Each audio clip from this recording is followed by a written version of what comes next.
Hi friends, எல்லோரும் எப்படி இருக்கீங்க? நல்லா இருக்கீங்களா? நாங்களும் நல்லா இருக்கோம். இன்றைக்கி என்ன காலையில் எழுந்திரிச்சதுலேருந்து பிரம்ம முகூர்த்த விளக்கு எல்லாம் போட்டுட்டு என்னென்ன வேலைகள் செஞ்சோன்னு சொல்லிட்டு வாங்க பார்க்கலாம். அதுக்கு முன்னாடி நம்ம சேனலுக்கு சப்ஸ்கிரைப் பண்ண எல்லாத்துக்கும் ரொம்ப ரொம்ப நன்றி சொல்லிக்கிறேன். இதே மாதிரி தொடர்ந்து எனக்கு சப்போர்ட் கொடுங்க. சப்ஸ்கிரைப் பண்ணாமல் பார்க்குற ஃப்ரெண்ட்ஸ் ப்ளீஸ் சப்ஸ்கிரைப் பண்ணிக்கோங்க. வாங்க வீடியோக்குள்ளே போகலாம். இது நேற்று விளக்கெல்லாம் கழுவி எடுத்து வச்சிடலாம். இன்றைக்கி ஆடி ஒன்றுங்கிறதுனால ஃபஸ்ட் நாளே விளக்கு போட்டுட்டு சாமி கும்பிட்டுக்கலாம். மறுநாள் ஆடி வெள்ளி, அதனால் அதுக்கும் கோயிலுக்கெலாம் போக வேண்டியது இருக்கும். அதனால் எல்லாமே கழுவி வச்சுக்கலான்னு சொல்லிவிட்டு ஈவினிங்கை போல் நல்ல தண்ணி வந்துச்சு. அதோடையே மண்ணெல்லாம் தேய்ச்சி நல்லா க்ளீன் பண்ணி கழுவி எடுத்துக்கலாம் அப்படின்னு சொல்லிட்டு ரெடி பண்ணிகிட்டு இருந்தேன். அப்போ கழுவி முடித்ததுக்கப்புறம் மழை பெய்கிறது மாதிரியே இருந்துச்சா லைட்டாக. சரி, அந்த நேரத்தில் கிளைமேட் பார்க்குறதுக்கு சூப்பராக இருந்துச்சு. அதை தான் உங்களுக்கு வீடியோவாக காமிச்சிருக்கேன். பக்கத்துலேயே அந்த குட்டி ரோஸ் ஒன்று பூத்துருந்துச்சு. அது முதல் நாள் பிரம்ம முகூர்த்த விளக்கப்போ போடுறப்போ குட்டி ரோஸாக காமிச்சிருப்பேன். இப்போ நல்லா கொஞ்சம் விரிஞ்சு பெருசாகிருச்சு. அதுக்கப்புறம் இது நெக்ஸ்ட் டே இன்றைக்கி காலையில் எடுத்திருந்தது. எப்பயும் போல் வாசல்லாம் பெருக்கிட்டு கோலம் போட்டுக்கலாம்.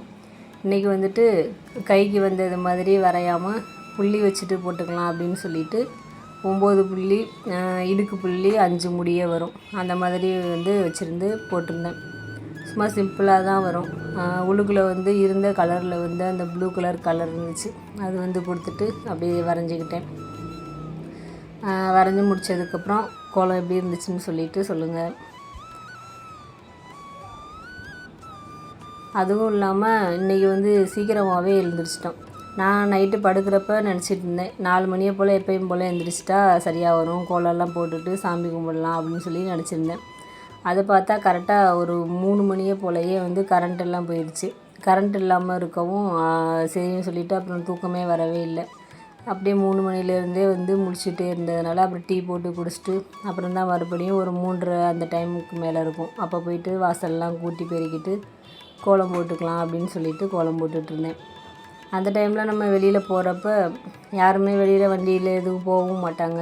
நல்லா ஃப்ரீயாக கோலம் போடுறதுக்கு நல்லாயிருக்கும். அதுவும் இல்லாமல் காற்று நல்லா அடிச்சிட்டே இருக்கும். கோலம் மாவு கூட பறக்கும். அந்தளவுக்கு நல்லா காற்று சூப்பராக அடிச்சிட்டே இருக்கும். எவ்வளோ தான் காற்று அடித்தாலுமே ஆனால் அந்த கொசுக்கடி மட்டும் போகவே மாட்டேங்குது. அந்த காற்று கொஞ்சம் நேரம் விட்ட கேப்பில் கொசு பயங்கரமாக கடிக்க தான் செய்யுது.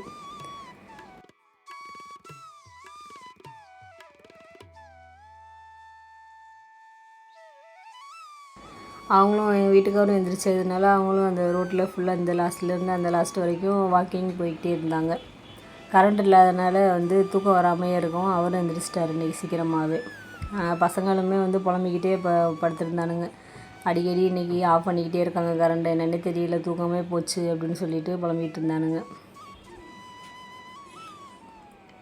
அவ்வளோதான். அதுக்கப்புறம் இந்த இது கலர் கொடுத்ததுக்கப்புறம் சரி லைட்டை ஆன் பண்ணிக்கலாம் அப்படின்ட்டு ஆன் பண்ணி காமிச்சேன் உங்களுக்கு. இந்த மாதிரி ஆன் பண்ணி வச்சுட்டே போடலான்னு தான் நினப்பேன். ஆனால் ரொம்ப நேரமாக லைட்டே எரிஞ்சிகிட்டு இருக்கிறதுனால தூரமாக யாராவது பார்க்குறவங்க என்னடா எதுன்னு பார்ப்பாங்க. அதுக்காக வேண்டி ஆஃப் பண்ணி வச்சுட்டு கோலம் போட்டுக்குவேன். அந்த ஸ்ட்ரீட் லைட்டு வெளிச்சத்துலேயே போட்டுக்கலாம் அப்படின்னு சொல்லிட்டு. அப்புறம் லாஸ்ட்டாக கொஞ்சம் நேரம் இந்த மாதிரி ஆன் பண்ணிவிட்டு கலர் மட்டும் கொடுத்துட்ருந்தேன்.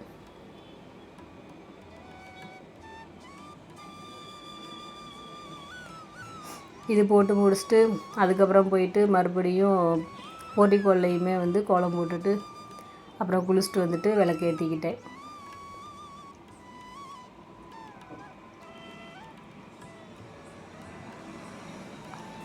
இதுக்கு முன்னாடி நான் போடுற வீடியோலாம் உங்களுக்கு பிடிச்சிருந்துச்சுன்னா லைக் பண்ணுங்கள், எல்லாத்துக்கும் ஷேர் பண்ணுங்கள். ஏதாவது ஒரு விஷயம் பிடிச்சிருக்கு, யூஸ்ஃபுல்லாக இருக்குது அப்படின்னு நினச்சிங்கன்னா ஃபேமிலி ஃப்ரெண்ட்ஸுக்கு ஷேர் பண்ணுங்கள். வீடியோ பிடிச்சிருந்தா மட்டும் சப்ஸ்கிரைப் பண்ணிக்கோங்க, இல்லைன்னா பரவாயில்ல, ஓகே. அதுக்கப்புறம் கோலம் போட்டு முடித்ததுக்கப்புறம் நம்ம ரோஸ் ஒரு வியூ பார்த்துடலாம் அப்படின்னு சொல்லிட்டு அந்த நைட்டு லைட்டு வெளிச்சத்தில் அதை பார்க்குறதுக்கே நல்லா அழகாக சூப்பராக இருந்துச்சு. ஆனால் நல்லா காற்றுலாம் ரொம்ப அடிக்கிறதுனால ஈவினிங்லாம் தண்ணி அடித்து விட்டு இலையில உள்ள அந்த டஸ்ட்டெல்லாம் போயிடும். அப்படி இருந்துமே மறுபடியும் அந்த நைட்டுக்குள்ளே எவ்வளோ தூசி இருக்குது பாருங்கள் இலையில. நல்லா இலை ஃபுல்லாக அப்படியே கலரே மாறுற அளவுக்கு தூசி உட்காந்துருக்கும். நம்ம டெய்லி அடித்து விட்டோம்னா அதுக்கப்புறம் அது வந்து கிளியர் ஆயிரும், நல்லாயிருக்கும்.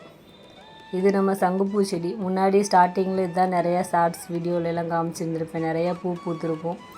அடுக்கு சங்குப்பூ ப்ளூ கலர். இப்போ வந்து காஞ்சி போடுறது மாதிரி இருக்குது. ஆனால் மேலே எல்லாமே வந்து நல்லா பச்சையாக சூப்பராக இருக்குது. அதுக்கப்புறம் குளிச்சுட்டு வந்ததுக்கப்புறம் எல்லாத்தையும் பொருட்கள்லாம் நேற்று விளக்கி வச்சுருந்ததில் இப்போதைக்கு விளக்கு எதாவது போட போகிறோன்னா அதுக்கு மட்டும் வந்துட்டு சந்தனம் குங்குமம் வச்சுக்கலாம். வச்சுட்டு வெளியில் போயிட்டு விளக்கு போடுறதுக்கு ரெடி பண்ணிக்கலாம்.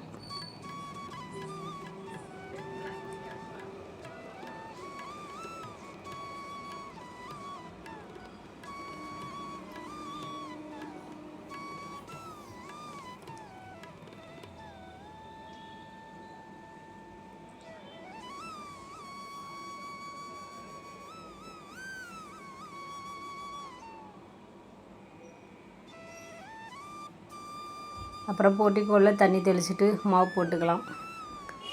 கியோ குட்டி எங்கிட்டோ கிடந்து வந்துட்டாங்க, தூங்கிட்டு இருந்தவங்க லைட்டு வெளிச்சம் தெரிஞ்ச உடனே.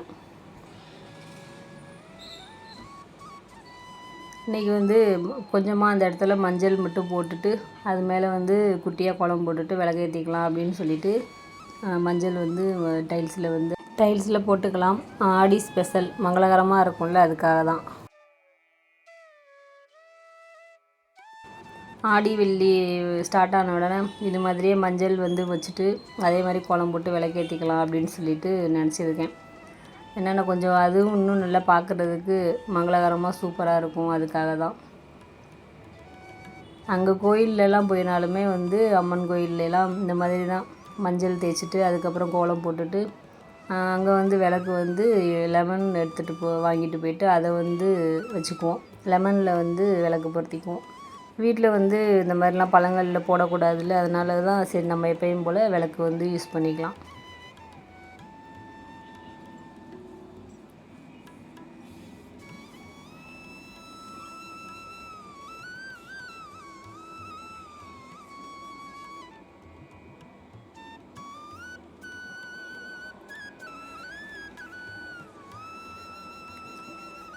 இன்றைக்கி 3 மணிக்கு எழுந்திரிச்சதுனால டைம் நிறையாவே இருந்துச்சு.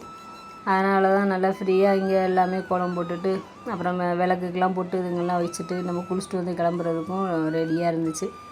அப்புறம் அதே மாதிரி ஒரு 5:30 பக்கம் இருக்கும். அந்த டைம்லேயே வந்துட்டு விளக்கு வந்து பொருத்திட்டேன்.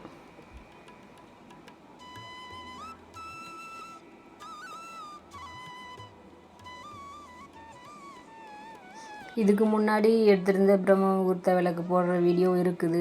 ஆனால் இன்றைக்கி வந்து சரி எடுத்திருந்ததுனால ஆடி 1ல் எடுத்திருந்தோம். சந்தோஷமாக இருந்துச்சு. சரி இந்த இதை வந்து ஃபஸ்ட்டு கொடுத்துர்லாம், அதுக்கப்புறம் வந்து அந்த வீடியோ கொடுக்கலாம் அப்படின்னு சொல்லிட்டு வச்சுருக்கிறேன். நாளைக்கு வந்து முன்னாடி எடுத்திருந்த வீடியோ வந்து கொடுக்குறேன்.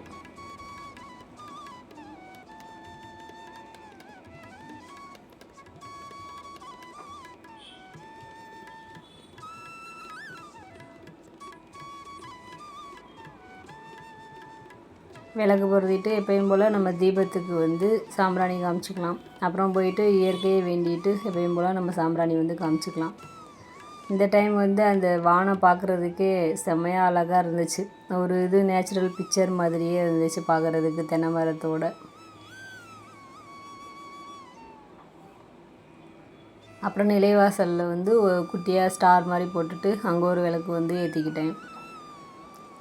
நாளைக்கு வந்து வெள்ளிக்கிழமை தானே, அப்போ வந்துட்டு நம்ம நிலைவாசலுக்கு மஞ்சள் குங்குமம்லாம் வச்சுட்டு 2 சைடுமே வந்து விளக்கு வச்சு ரெடி பண்ணிக்கலாம். இன்றைக்கி வந்து ஒரு விளக்கு மட்டும் வச்சுட்டு சாமி கும்பிட்டுக்கிட்டேன். இப்போல்லாம் ஸ்கூல்லாம் ஓப்பன் ஆகி பசங்க ஸ்கூல் போயிட்டுருக்கிறதுனால எல்லாருமே நல்லா சுறுசுறுப்பாக அதிகாலையில் எழுந்திரிச்சு படிக்கிறதுக்கு எப்போயுமே பழக்கமாக வச்சுக்கோங்க. அதான் நம்ம லைஃபுக்கு ரொம்ப நல்லது. 10th முக்கியமாக, அதுக்கப்புறம் 11th 12த்துக்கும் நான் சொல்லிக்கிறேன். இதில் வந்து அனுபவத்தில் இன்னொரு விஷயம் சொல்லிக்கணுன்னா, 11th போனதுக்கப்புறமே பசங்க பொண்ணுங்க எல்லாருமே வந்து கொஞ்சம் நம்மளை பெரிய ஆள் மாதிரி ஃபீல் பண்ணுவோம். அப்போல்லாம் நம்மளோட கேரக்டர் நடவடிக்கை எல்லாமே மாறும். அப்படி இல்லாமல் அம்மா அப்பா பேச்சை கேட்டு நல்லபடியாக வரணும்னு சொல்லிட்டு என்னோடய ஆசை. அதனால் நம்மளுக்கு அந்த டைம் எந்திரிக்கிறது கொஞ்சம் கஷ்டமாக தான் இருக்கும். நான் படிக்கிறப்போ கூட எங்கள் 10th படிக்கிறப்போ சார் சொல்லுவாங்க, சயின்ஸ் சார் வந்து நம்மளை வந்து மூதேவி தூங்கு தூங்கு அப்படின்னு சொல்லிக்கிட்டு இருக்கோம். சீதேவிங்கிறவங்க வந்து எந்திரிக்கணும், நம்ம சீக்கிரமாக சுறுசுறுப்பாக நம்ம வேலைகளை பார்க்கணுன்னு சொல்லி எழுப்பி விடுவாங்க. ஆனால் நம்ம மைண்டு வந்து எதுக்கு நல்ல விஷயத்துக்கு அடிமையாகணுமா கெட்ட விஷயத்துக்கு அடிமையாகணுமா அப்படின்னு சொல்லிட்டு நம்ம தான் முடிவு பண்ணணும். அதனால் நீங்கள் வந்து எந்திரிச்சு சுறுசுறுப்பாக வந்து எல்லா வேலையும் நம்ம வேலையை வந்து பார்க்கணும் அப்படின்னு சொல்லிட்டு அட்வைஸ் பண்ணுவாங்க. அது எனக்கு எப்பயுமே அதுதான் எனக்கு ஞாபகத்துக்கு வரும். நம்ம எந்த ஒரு வேலை செய்யணும்னு நினச்சோன்னாலுமே வந்து நம்ம மனசு வந்து எதுக்கு அடிமையாகும்னா வேணாம் இன்னும் கொஞ்சம் நேரம் தூங்கலாம் அப்படிங்கிறது மாதிரி தான் அடிமையாகும். அதனால் எல்லாருமே சுறுசுறுப்பாக நல்லா படித்து நல்லபடியாக மார்க் வாங்கணும்னு சொல்லிட்டு வேண்டிக்கலாம். இவ்வளோ நேரம் நம்ம வீடியோவை பொறுமையாக பார்த்த எல்லாத்துக்கும் ரொம்ப ரொம்ப நன்றி. தேங்க்ஸ் ஃபார் வாட்சிங்.